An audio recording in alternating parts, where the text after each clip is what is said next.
Laura, Olá, tô aparecendo, tudo certinho? com certeza, tudo certo, querida, muito obrigado. Deixa eu aumentar o som aqui. Joia, joia. Muito legal, obrigado por você aceitar o meu convite. Eu que agradeço, imagina. Muito legal, Laura. Você já deve ter visto a live, você sabe mais ou menos o que a gente vai falar. Então, vamos começar. Eu queria que você se apresentasse, que você falasse para a gente o que inspirou você fazer biologia. E depois você conta um pouquinho da sua vida, da sua carreira, e lá na frente você vai falar para mim o que você faz hoje em dia. Tá bom? Então, pode se apresentar e começar, querida. Tá certo. Então, eu me chamo Laura Romano, sou bióloga. Atualmente eu estou cursando medicina veterinária, quase terminando. Eu trabalho com turismo de observação de fauna, né? É um pouco diferente do que eu tenho acompanhado aqui nas suas entrevistas. O pessoal geralmente é professor, né? E a pergunta era Para como você se que apresentar e falar o que inspirou você. então, o que me inspirou a fazer biologia, né? Isso. Eu, na verdade, sempre fui uma criança apaixonada, né, por Rei Leão. Eu era aficionada totalmente.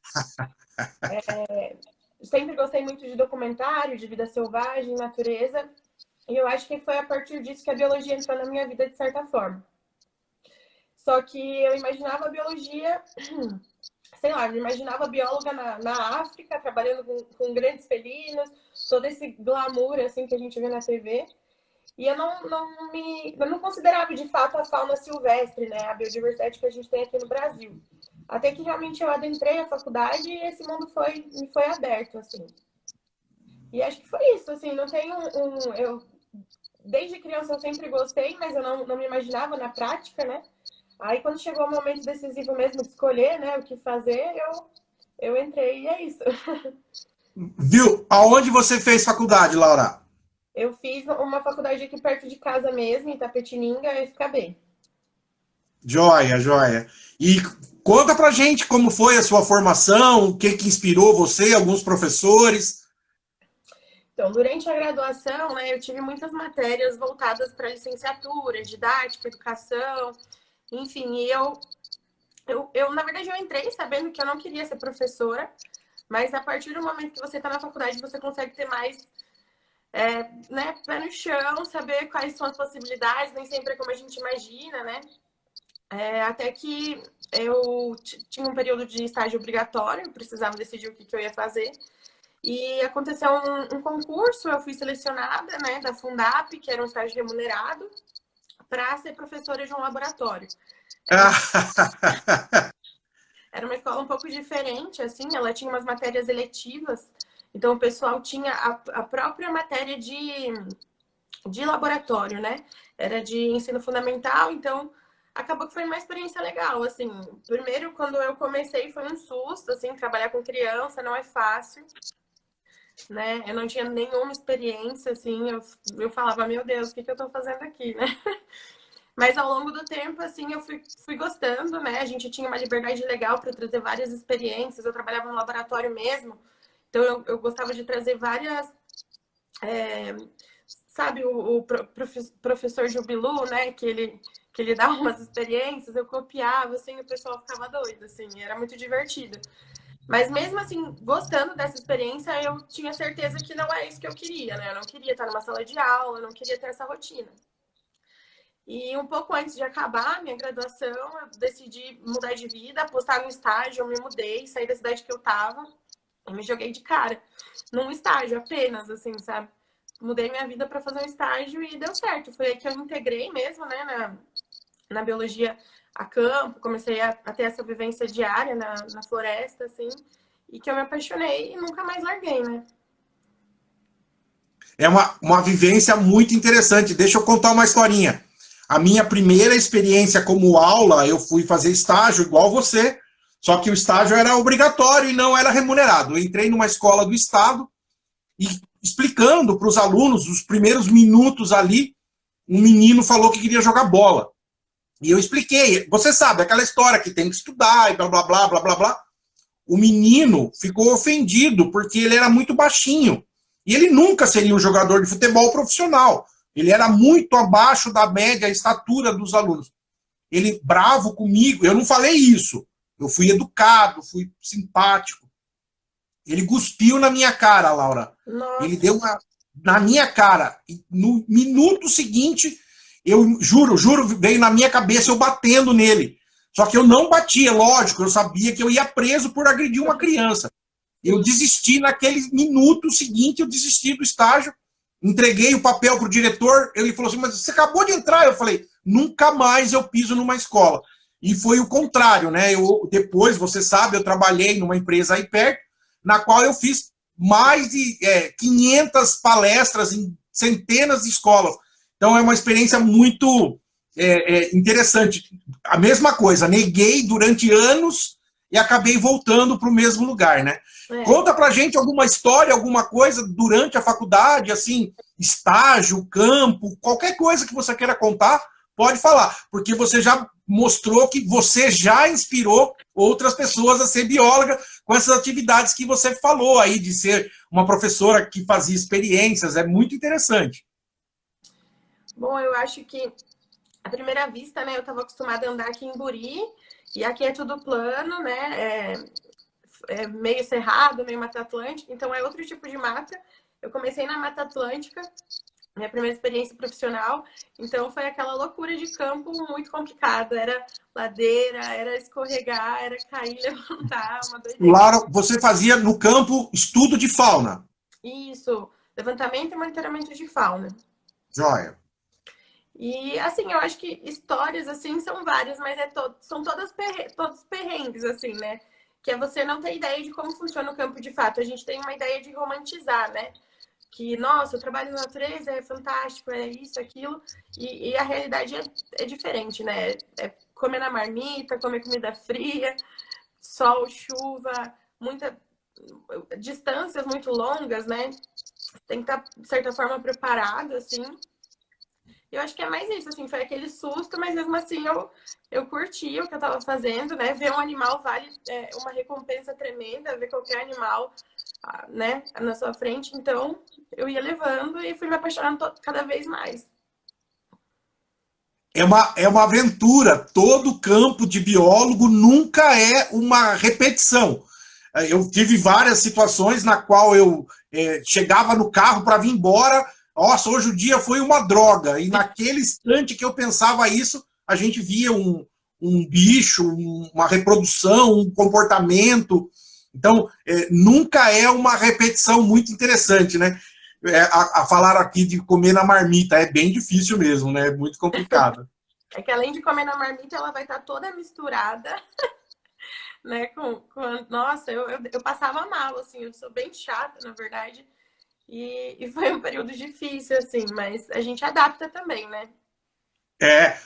Eu tive uma vez, Laura, que eu fui ao Pantanal, chegando lá tarde da noite, a gente tinha, e era pouco, porque era bastante. Eu coloquei no chão para pegar água, a hora que eu voltei estava cheio de formiga, e passei fome aquela noite. Então, hoje em dia, eu sei o que você faz, conta pra gente o que você faz hoje em dia. Certo, hoje eu trabalho com turismo de observação de fauna, né? Nosso foco é o mico-leão preto, que é um primata muito ameaçado de extinção. Ele chegou a ser extinto da natureza durante 65 anos. Então, né, ter o prazer de trabalhar com ele hoje é estudar com uma espécie que já não poderia mais estar aqui, né? Então, a gente trabalha essencialmente com o turismo, né? Trazendo pessoas, hóspedes, para fazer a observação da fauna, né?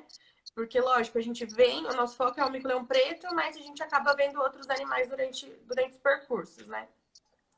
E através disso a gente trabalha com educação ambiental, com a fotografia de natureza.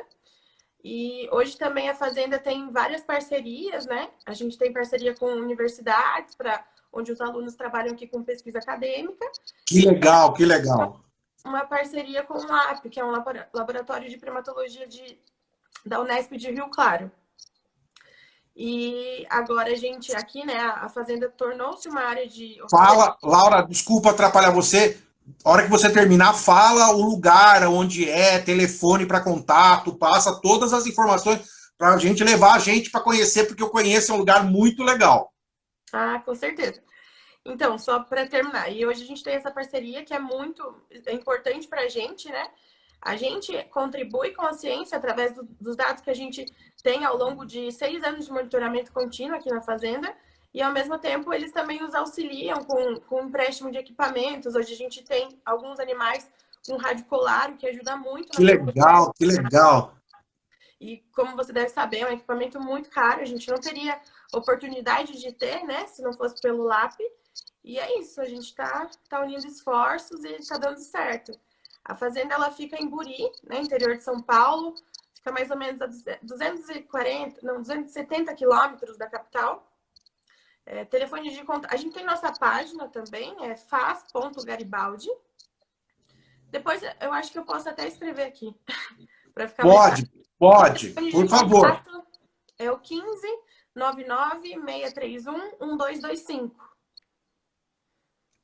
Conta pra gente um pouquinho do que tem perto da fazenda, porque eu sei que é uma área de 2 biomas e tem outras situações, como o Canyon, que não é tão perto, mas é perto. Então fala mais aí, pode desembuchar de falar.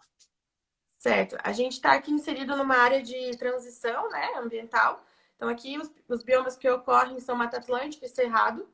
E bem próximo da gente aqui tem o Cânion de Pirituba, que é onde o Marcelo trabalhou grande parte da sua vida, né? Na verdade, você tem muito mais experiência para falar de lá. E é fantástico, né? A gente também, hoje em dia, guia, né, alguns grupos para lá, assim. E muita gente não conhece, porque não é constituída uma unidade de conservação no local. Então, não tem divulgação para o turismo, né? Infelizmente. Mas é uma surpresa. Todo mundo que vem não imagina e fica apaixonado, né? É surreal, assim. Saber que Quantas vezes você levou gente lá e as pessoas falam, uau! Muitas vezes. Hoje em dia, até mesmo para o birdwatching, né? A gente está explorando bastante essa região, porque não tem dado, não tem gente que exerce esse trabalho lá, né? Hoje a gente tem o guia, o Arthur, ele está desenvolvendo um trabalho muito bacana lá, então a área está crescendo, o que falta mesmo é incentivo público, né? Para a gente conseguir transformar isso num lugar, numa unidade de conservação, em primeiro lugar, para então trazer os turistas, né? De forma consciente, né? De forma a movimentar o turismo sustentável na região. Só para informar, Laura, eu fui o primeiro biólogo a trabalhar na região dos cânions. O meu orientador, o Willis, em 82, ele visitou Itararé, na qual ele foi lá no Parque das Andorinhas e fez uma observação de aves lá. Então lá descobriu-se o terceiro bioma. São 3 biomas localizados naquele entorno. O terceiro bioma não pega o Pirituba, mas é perto. Então, para você ter uma ideia, eu levantei 382 espécies de aves na região. E o Willis levantou 402 espécies. Nossa. Então, existe uma enorme biodiversidade, animais raríssimos, a águia serrana, o urubu-rei e outros animais, né? Então, essa é uma ideia de a gente falar, de explicar a importância, né? Se você quiser falar... Não, com certeza. O potencial para fazer avifauna lá é surreal, né?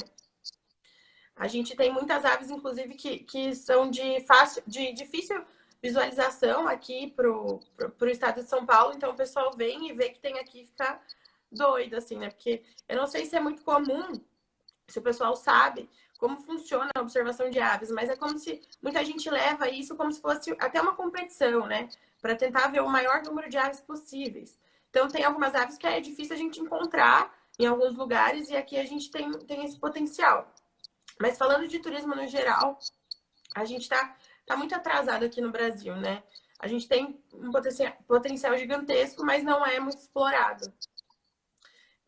Hoje, o que a gente quer mesmo é fazer com que o turismo se desenvolva, esse setor, né? Agregando todas as potencialidades da região, como o Cânion de Pirituba. A gente já tem aqui alguns parques fantásticos também, como o Parque Intervales, Carlos Botelho, o Petar, né? Pode ser tudo agregado para transformar aqui numa região imensa e turística, né? é uma área incrível, né, Laura? Os biomas, as paisagens, a fauna. É a minha luta, que você sabe, você conhece um pouco, de mostrar para as pessoas a importância dessa região, tanto ambiental, o Pirituba tem 300 nascentes, 300. Então, a nossa luta para a conservação daquela região, pela fauna, o turismo de observação de natureza, só de passarinho, movimenta aproximadamente 17 a 18 bilhões de dólares por ano no mundo. Se a região tem 400 espécies, o Pantanal tem quase a mesma, tem 430, 480. Então, imagina o potencial que existiria nessa região para agregar o turismo, né? Então, é muito triste as pessoas não apoiarem isso, né?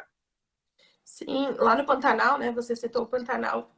Lá é um exemplo de sucesso, né? Onde o turismo realmente funciona e na prática, né? Recentemente saiu um artigo falando em números, né? Convertendo em números o que o turismo, como o turismo reflete na conservação de uma espécie.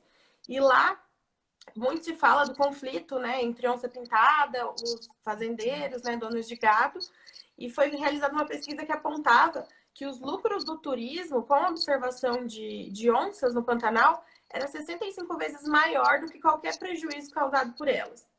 Então, por aí a gente tem uma base, né, de que funciona, dá certo, tem que ter investimento, lógico, né, mas o trabalho bem feito tem resultado sim. E que resultado, né, Laura? Porque é muita grana que entra e conserva, preserva a água, isso contando a onça e o observador de onça. Agora, se você pôr a água, pôr o clima, pôr o fornecimento de umidade para as plantações do entorno, é uma coisa absurdamente muito mais lucrativa. Saiu uma reportagem sobre a mineração e a observação de aves, na qual a observação de aves ganha da mineração disparadamente. É muito mais lucrativo preservar e observar do que derrubar. Acho que caiu a internet. Acho que caiu, Laura, a internet aí. Deu uma travadinha. É muito mais lucrativo, Laura, a observação de natureza de aves do que a mineração, né? E foi o que impediu a nossa progressão do Parque do Pirituba, né? A mineração espalhou mentiras para prejudicar a nossa ideia da criação do parque. Por isso que travou tudo, né? Travou? Travou. Pode continuar. Tá ouvindo agora. Ah, sim. Então, eu não sei de onde você parou, na verdade, agora travou. Você estava falando Eu falei da observação de aves, que é um benefício muito grande com relação a outras coisas, como a mineração.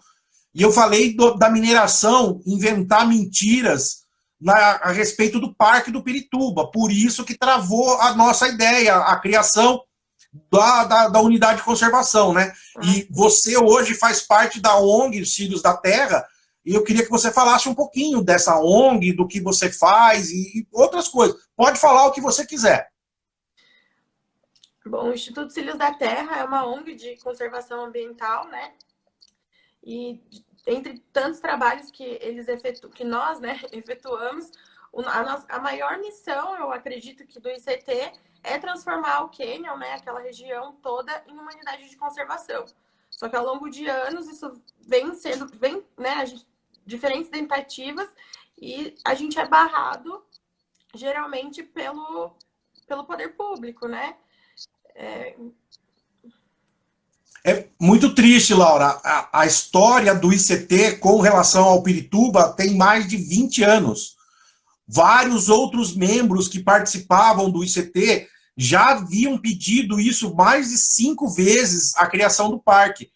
E a gente não quer nada demais, a gente quer um pedacinho de uma área incrível, super, 300 nascentes. Então, é uma luta. Eu participei dessa luta durante 12 anos, que me custou emprego e me custou outras coisas. E a nossa ideia é criar empregos sustentáveis, movimentar o turismo. E, infelizmente, a situação é muito triste, porque as pessoas criaram barreiras. Você sabe disso.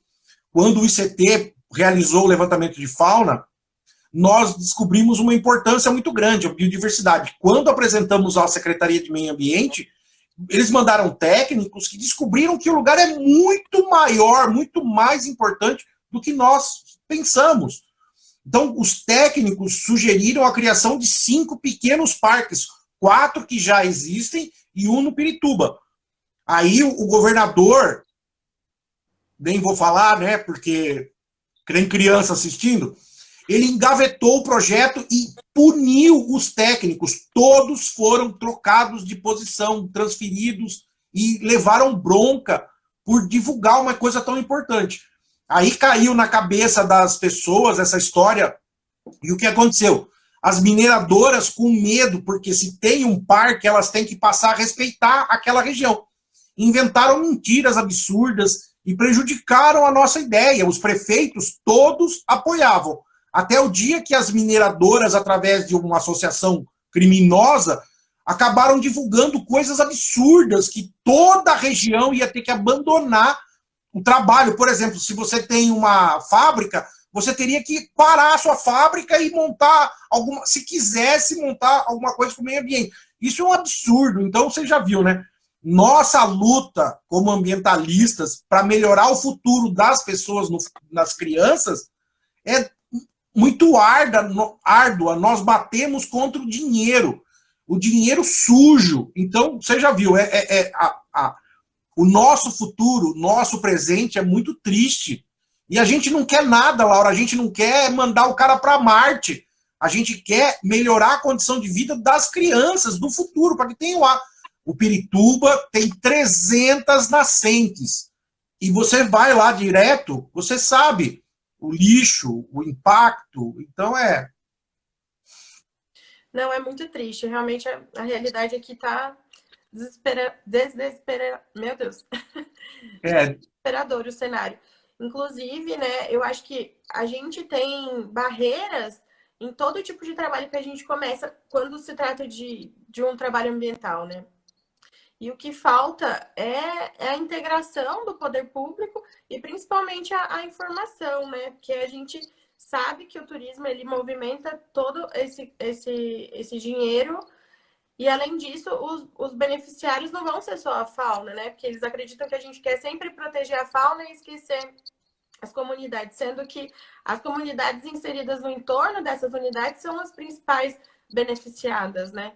Então, mas aqui, né, logo quando eu passei esse período fora estudando, fazendo faculdade, e quando eu retornei, aqui a Fazenda Garibaldi é da minha família, é uma propriedade particular.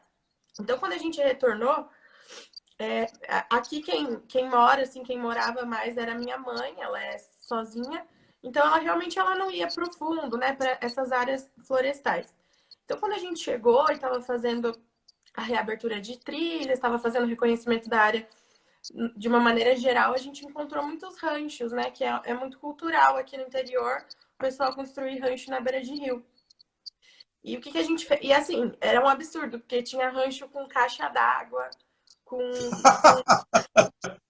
assim, com concreto no chão. Era assim, super desenvolvido o negócio. A gente até achava que algumas pessoas até moravam lá. E muita gente também tem uma crença que beira de rio não tem dono, né? Era isso que eles sempre falavam pra gente. Sendo que a gente, por ser o responsável da terra, é quem arcaria com qualquer custo, qualquer denúncia, né? Se fosse... Pô, não entendi, repete o que você falou por último. Se travou, eu acho que agora voltou. Não, só deu uma puladinha. Ah, sim. E... Nossa, até me perdi no raciocínio, mas enfim. Falando do rio que não tem dono. Isso, a crença do pessoal aqui é essa. Beira de rio não tem dono, vocês não podem me tirar daqui. E o que a gente fez? A gente deixou uma série de avisos, porque quando a gente chegava a falar com esse pessoal, eles se escondiam, né? E alguns, assim, eles deixavam mensagem pra gente, se entrar, morre. Era assim, uma ameaça atrás da outra. Se entrar na tua terra, você morre, né? Sim, era um absurdo. E até que teve uma grande enchente aqui, né, em Buri, foi até noticiada na TV, o Tubarão mesmo aqui, que fica do lado da propriedade, ele ficou submerso, assim, foi uma loucura. E quando essa água desceu, parte dessas coisas, algumas coisas foram levadas, né? Então a gente reuniu o que ficou, as coisas de mais valor do pessoal, e guardou em casa e foi fazer um boletim de ocorrência. E na própria polícia a gente não teve apoio nenhum, né? Eles não ligam, eles não se importam, para eles é coisa pequena, não, não tem É porquê, muito né? triste. Então foi uma resistência muito difícil que a gente encontrou aqui também, por parte da população e também né, dos policiais, que a gente recebia ameaça de verdade, assim, sabe? O Vinícius, ele tava todo dia a campo, então o pessoal via ele sozinho, né? Então folgava, assim. E a gente não teve apoio nenhum, foi na cara e na coragem que a gente conseguiu, assim, estabelecer o que a gente tem hoje, mas é complicado. Viu, Laura? Aconteceu uma vez de a gente encontrar crianças tirando areia para vender para uma construtora em Ribeirão Branco, pertinho aí de vocês. Chegando lá, eu levei o delegado na beira do rio perguntou por que a empresa não colocava um guarda. Então você imagina, um guarda para milhares, 55 fazendas. Como que a gente vai conseguir? Aí ele bravo comigo, porque eu deixava os caras ir lá tirar areia. Olha que loucura. Aí o que aconteceu? O delegado sugeriu de construir um muro em cima do rio. Então, a falta de apoio dessas pessoas para a conservação é gigantesca. Como eu vou construir um muro em cima do rio? Olha a ideia do cara. Então, é muito triste, Laura. A gente sabe na pele o que vocês passaram, né? E hoje, como que é? Conseguiram dar uma alivada? Ah, cortou de novo. Deu uma travadinha de novo, Laura. Vamos esperar um pouquinho. Laura, deu uma travadinha. Hoje, como que funciona? Vocês conseguiram dar uma aliviada nesse pessoal? Travando. Ai, ai. Essa internet a lenha. Deve estar ameaçando chuva na região. Laura, deu uma travadinha. Conta para mim, Laura, hoje vocês conseguiram dar uma aliviada nesse pessoal aí da região para poder dar uma arrumada na área? Marcelo, eu acho que cortou algumas coisas, mas o que eu entendi é como a situação está hoje, né? É. Então, retomando, né, desse ponto, lembra que a gente tinha guardado as coisas aqui para se alguém viesse buscar? Eles vieram, inclusive, bateram na porta da minha mãe, a mãe, foi uma confusão. E, de novo, a gente não teve apoio nenhum da polícia, foi um absurdo. Ixi. Laura. Travou.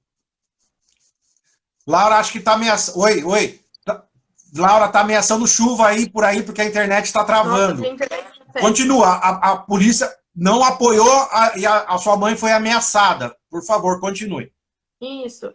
Só que aí a gente teve uma conversa que as coisas ficaram meio que por fim. E ao longo, a gente tá aqui desde 2016, né, ativamente. Ixi. Voltei. Isso. Continua. Meu Deus. Desde 2016. Ixi. Oi? A internet está ruim, Laura. Parou em 2016, que vocês estão aí desde 16. Isso, a gente está aqui trabalhando ativamente desde 2016. Então, com a frequência, né, que a gente está a campo, a gente consegue privar mais o acesso de outras pessoas. Mas como você estava falando, né, a primeira coisa que alguém sugere, alguém de fora sugere, é cercar, murar, mas é praticamente impossível. Aqui a gente na propriedade tem o rio, que perpassa por toda a fazenda, então o acesso é gigantesco, o pessoal vem de barco. E também tem o trilho do trem, que atravessa aqui, né? Então o pessoal vem por lá também. Não tem o que fazer, né? A gente deixa sempre com muitas placas, falando que o acesso não é permitido, enfim, mas o pessoal não simplesmente tira a placa, né? A gente tem vários conflitos porque a gente pede para o pessoal não entrar, eles não se importam. É complicado. E caçador também, né? Hoje, a gente... Na verdade, assim, quando a gente chegou, tava uma situação bem ruim, mas ao longo do período que o pessoal acho que percebia também que a gente estava todo dia a campo, isso acabou, mas agora tem recomeçado, né? A gente, acho que foi mês passado, a gente achou várias armadilhas de laço, né? Que E a gente absurdo. conseguiu identificar quem era o responsável por, tipo, eles alegam que é caça para javali, né? E a polícia meio que acredita, mesmo que para se caçar javali, a gente também tem uma série de recomendações, a propriedade tem que ter né, um papel, a legalização para ser uma propriedade que permita a caça. O laço não é permitido em nenhum tipo de caça, justamente porque pode prender outros animais, né, da fauna silvestre que não são permitidos. Enfim, né, é uma Viu, burocracia que Laura? não é respeitada também. Uma notícia triste. A região de Itapeva, a qual o Buri pertence na polícia, tem 3 guardas para atender 17 municípios. Então, é um total falta de apoio dos governantes, da própria polícia, né? O dia que eu sugeri a melhoria dessa situação, eu fui ameaçado pela polícia por pedir isso, né? Então, é complicadíssimo. Uma historinha. Eu estava no mato, assim, escutei um cachorro, o cachorro passou por mim, 2, 3 cachorros. Eu encontrei 8 pessoas, todas armadas, passando do meu lado. Todas caçando na fazenda que eu trabalhava. Na fazenda eu tinha visto onça, cateto, simplesmente todos desapareceram. Durante anos, nenhum animal apareceu mais na região. Então você imagina, trombar com 8 caras armados é muito difícil. Fui falar com a polícia, um dos policiais estava junto. Deixa eu só ver a luz aqui que apagou. Laura, hoje conta pra gente um pouco que você faz faculdade de veterinária, não faz? Isso. Eu faço em Itapeva mesmo, né? Porque eu tenho que conciliar meu tempo com o trabalho daqui da fazenda, mais a ida até a cidade de Itapeva. Meu curso é integral, é período integral, então é uma correria. Mas eu E faço que correria. justamente... Oi? E que correria. Então, e justamente, assim, meu propósito com a veterinária é abrir um maior leque, né? Para trabalhar com a medicina de campo, né? Anestesiar os bichos, trabalhar com a biologia com a veterinária da conservação. E eu estou muito animada, só falta agora um ano para terminar. Que legal, que legal. E com isso a gente quer mais propriamente com a pesquisa científica. Por isso que necessita sempre de acompanhamento de um veterinário para poder fazer os procedimentos, né, de anestesia, captura, enfim. E aí a gente quer começar a estudar mesmo os micos nesse sentido aqui na fazenda. Que fantástico. Uma historinha. Eu fui aí, Taquarivaí, perto, tirei uma foto de um mico. Para mim, era um mico. Lindo, maravilhoso, tal. E me rendeu um trabalho internacional, publicado internacional, pelo fato da gente descobrir uma nova ocorrência desse grupo nessa área de Taquarivaí. Então é muito interessante. É um bicho incrível numa área fantástica que pouquíssimo se sabe, né? Então, Não, com certeza. Eu acho que toda essa região aqui foi muito subamostrada, né? Na literatura a gente encontra até um registro ou outro, mas o número de indivíduos não é compatível com a nossa realidade, né? Mesmo aqui na fazenda a gente tem um grupo bem significativo, né? E não tem nenhum registro na literatura. Então a gente está trabalhando para atualizar esses dados também, né? Contribuir nesse sentido. é muito legal. A foto da nossa publicação, da situação que você mostrou para mim, de uma filomedusa. Então, nós temos outros grupos mais interessantes, tão mais interessantes quanto o mico, né? Muita coisa a ser descoberta ainda, né, Laura? Isso, nossa, a nossa fauna aqui é muito especial, né? Tem muito que ser explorado no sentido de descobrir mesmo o que está por aqui, o que está ocorrendo. e trazer o pessoal para conhecer, né? Esse é o nosso maior propósito. Viu, Laura? Vocês fazem trilhas noturnas? Sim, sim. A gente tem agora. Hoje, antes a gente fazia, mas de uma maneira mais sem um tempo específico, né? A gente ou convidava mesmo o pessoal que estava hospedado aqui para fazer, mas hoje a gente deixou tudo certinho, tem um horário de duração e a gente sai Laura, para. só um segundo, querida. Vou falar uma coisa. A Silvia acabou de entrar, a Silvia Linhares, ela é passarinheira muito, muito legal. Silvia, eu gostaria de convidar você a visitar a pousada da Laura lá em Capão, para você conhecer a área, fazer uma passarinhada. A Silvia, Laura, ela é passarinheira e ela trabalha, não, ela ajuda no pessoal aqui do Avistar. E ela é muito, muito boa fotógrafa e eu gostaria, desculpa, convidar ela para você. Mas ela é uma pessoa muito legal para divulgar o trabalho, a nossa área, principalmente a sua pousada. Então, Silvia, por favor, se você puder um dia aparecer lá na pousada da Laura, ela vai passar de novo. Laura, passa o telefone, por favor, para ela poder anotar. Silvia, anota aí, vá visitar. É uma região incrível, com bichos incríveis. Fala, Laura. Não, com certeza. A Silva eu conheço por nome, né? Quem não conhece, nessa área todo mundo sabe que ela é um nome de referência na observação de aves. E tá mais do que feito convite para ela vir conhecer. A gente fica localizado em Buri, né? E o meu telefone é 015 99 631 1225. Show, Laura. Continua, por favor. Bom, agora eu me perdi do ponto que a gente parou. Das trilhas à noite. Ah, sim. Então agora a gente faz a focagem noturna, né? Com o foco em observar as aves noturnas, né? E também alguns mamíferos. E a gente tem explorado também muito a heptofauna, né? Os anfíbios, né? A gente tem a perereca macaco, que o pessoal fica doido nela, é demais, assim. E tem sido uma experiência bem legal também, o pessoal tem aprovado. Que legal, que legal. Hoje em dia, Laura, alguma outra coisa que você gostaria de falar e comentar? Pode falar o que você vier na cabeça. Ah, eu acho que em resumo é isso, assim, né? O foco do nosso trabalho é ilustrar mesmo o potencial que o turismo tem, principalmente aqui na nossa região, né? A gente tem muita gente capacitada também, muita gente que precisa de uma oportunidade, né?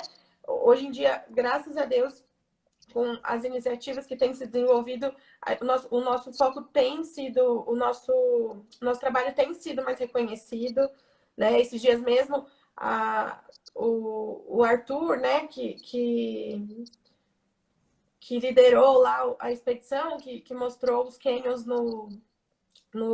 como é o nome do programa? Da live que ele fez? Ah, não, Do do Globo Globo Repórter. Repórter. Do Globo Repórter, é.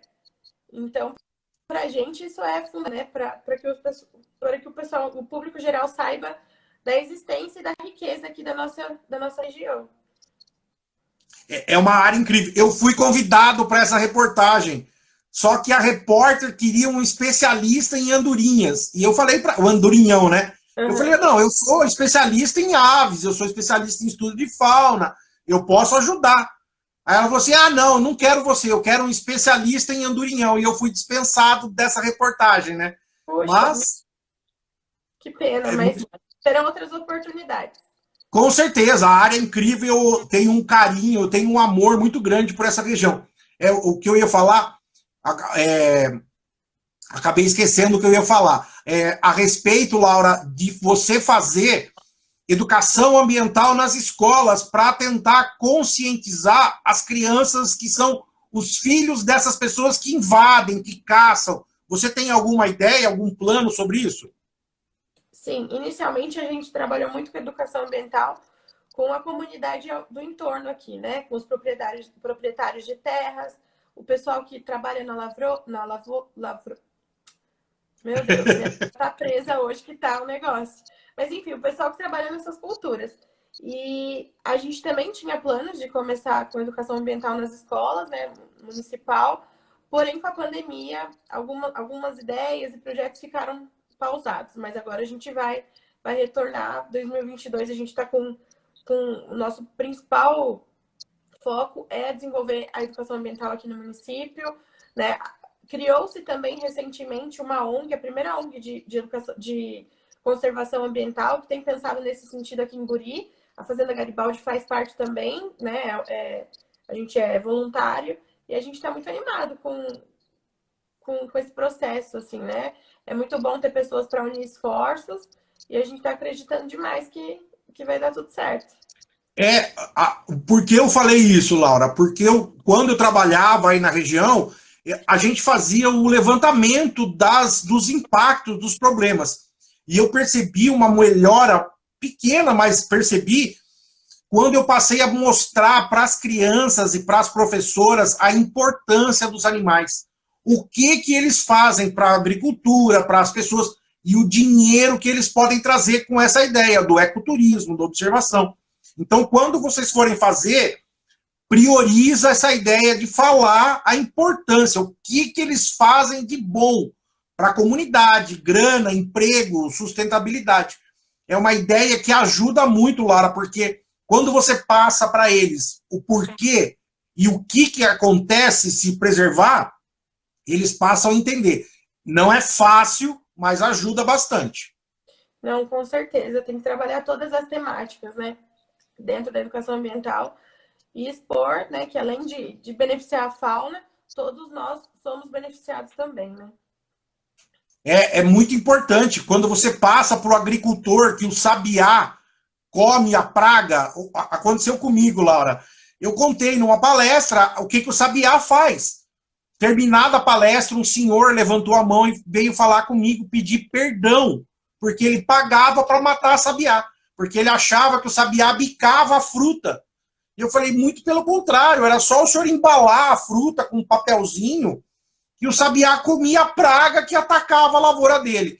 Quando ele entendeu, ele falou, Marcelo, eu vou encher de ninho e vou criar sabiá para poder me ajudar. Então, quando a gente passa, quando a gente mostra e prova o que faz de bom, alguns entendem, alguns ajudam, alguns passam essa ideia para frente. E fazendo isso com as crianças, e não só a criança, viu, Laura? Com todo mundo, com a comunidade. E falar, explicar. Eles entendem, alguns entendem e passam a ajudar. Ixi, joia. Cortou, entendeu o que eu falei? Escutou? Cortou o finalzinho. Ajudar, fazer educação ambiental, passar a importância que ajuda. Muito bom. Com certeza. A gente também admira muito seu trabalho, Marcelo. Quero parabenizar também pela essa iniciativa. É muito legal. Sempre que eu posso, eu tô acompanhando as experiências aqui. E quando puder, volta para nossa região para aqui. Eu estou precisando, Laura, a ideia de fazer essas lives é mostrar os caminhos que os biólogos têm na vida, as histórias, mostrar a importância e falar isso tudo. Desde o biólogo que trabalha com educação até um biólogo, uma bióloga que trabalha com o turismo, que tenta fazer educação ambiental, que tenta preservar a natureza e movimentar a economia. A nossa ideia não é salvar o papagaio, a nossa ideia é salvar a sociedade. Porque sem o papagaio, a sociedade vai ter um problema grave, né? Então é muito triste essa falta de interesse. Eu descobri, Laura, esses dias, que a minha ideia aí, que eu acabei de contar, tudo que a gente viu, era contrária à ideia dos governantes. Porque quando a gente ensina a importância, as pessoas passam a cobrar. Quando cobra, o governo, vou ter que trabalhar, então é difícil, é uma luta muito complicada. Tá? Então a nossa ideia dessas lives, é falar do nosso emprego, da nossa vida, inspirar as pessoas a entender o que a gente faz, né? A gente não é a favor da borboleta, a gente é a favor da sociedade, porque amanhã a borboleta vai continuar, a sociedade não, se tiver uma crise de água, né? Então, querida, a gente está quase nos finalmente aqui. O que você quiser falar, fala de novo da pousada, o endereço, faça a sua propaganda, por favor. Tá certo. Eu queria me desculpar aqui pela internet, que tá complicado, tá dando umas pausas aqui, eu não sei se aí também tá dando. Não tem problema, tranquilo. Também minha voz hoje tá, eu tive uma crise alérgica, tá complicado falar aqui. Mas enfim, o nosso trabalho essencialmente é oferecer uma experiência para a pessoa, né? A experiência do contato. Os primatas, eles são incríveis. Eu acho que é o único grupo que você consegue ter uma interação, e a interação que eu digo, lógico, de forma consciente, respeitando a distância, né, adequada do animal silvestre, mas é essa troca, é perceber a curiosidade do bicho sobre você também, né? E é fantástico, assim, eu aconselho para todo mundo, mesmo para quem não é da área, né? É uma experiência que tem que ser vivida. Então, a gente está aberto para receber todo mundo. Eu vou escrever aqui o arroba da Fazenda, para quem quiser acompanhar também nossas atividades pelo Instagram. E é isso. Mais uma vez, agradecer o seu convite e dizer que também Imagina. mais do que convidado para vir aqui. Tô doido para voltar e para conhecer aí, Laura. Só uma perguntinha. Vocês pensam em fazer aqueles bebedouros de beija-flor para atrair o beija-flor da região? Sim, sim. É que, eu não sei se eu expliquei, mas aqui é praticamente eu e o Vinícius. Então, a gente tem que se dividir em 1000 tarefas. Então, primeiro, a gente sempre quis deixar redonda a experiência com o mico, né?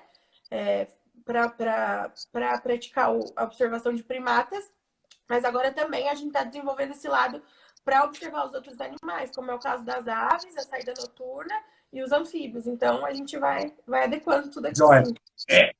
Eu fui numa fazenda no Espírito Santo, Laura. O cara cobrava R$ 50 para ver o beija-flor. Isso 94, 95, não, desculpa, em 2008. E o que acontecia? É um movimento turístico muito interessante financeiramente. As pessoas iam lá e pagavam uma grana boa para ver beija-flor. Então é uma ideia bem legal. Eu tenho visto várias pousadas fazendo isso. Então é uma ideia interessante de pensar nisso. Com certeza. Com certeza. Laura, fala de novo o endereço, o site, telefone da pousada, por favor. Tá, então a gente fica localizado no interior de São Paulo, a 270 quilômetros da capital, é pertinho. Ainda você pode vir aproveitar e conhecer os parques estaduais aqui da região e o cânion de Pirituba. A cidade é Buri e o meu telefone é 015 99 631 1225. E o Instagram da Fazenda, que é onde a gente publica nossas atividades, é @faz.garibaldi. Joia. Laura, gostaria de agradecer muito você, a sua disponibilidade, o seu carinho e todo esse trabalho muito, muito legal que você faz aí pela conservação e pela movimentação do turismo sustentável na região. Obrigado, querida, por você aceitar o meu convite. Muito obrigado por tudo, por esse tempo que você disponibilizou para me ajudar. Espero muito que o movimento aí seja muito grande, passando essa pandemia, e que tudo dê certo para vocês, porque eu tenho um carinho muito grande pelo trabalho incrível que vocês fazem aí, tá? Obrigado, querida, por tudo. Eu que agradeço demais. Também a gente adora o seu trabalho, o trabalho do ICT. E é isso, a gente tá junto, né? Somar esforços e continuar aí na batalha. Obrigado, Laura. Obrigado, pessoal. A gente volta semana que vem com mais histórias inspiradoras para a gente conhecer um pouco da importância do meio ambiente e histórias que levam os biólogos pelo nosso Brasil afora. Obrigado, Laura. Um abraço, muito legal. Bom trabalho, gente. E até mais, querida. Pode falar. Não, só isso mesmo. Boa noite para todos. Obrigado, Laura. Obrigado, gente. Até mais, galera. Semana que vem a gente volta. Tchau, pessoal. Obrigado.